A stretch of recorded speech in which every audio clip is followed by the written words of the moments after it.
কবরের জীবনটা আসল জীবন। বিশ্বনবী দোয়া করতেন, আল্লাহুম্মা ইন্না নাউযু বিকা মিন আযাবিল কবর।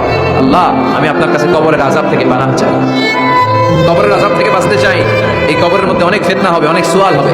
কবরে প্রশ্ন আছে না নাই? কথা বলেন। প্রথম প্রশ্ন জিজ্ঞেস করা হবে, মার রব্বুক, তোমার রব কে? বলেন, আমাদের রব কে? ওমা দীনুক, তোমার ধর্ম কি? বিষ্ণুবীর চেহারা দেখিয়ে বলা হবে, আতারিফু মান হাযা রাজুল, এই লোকটাকে চিনো?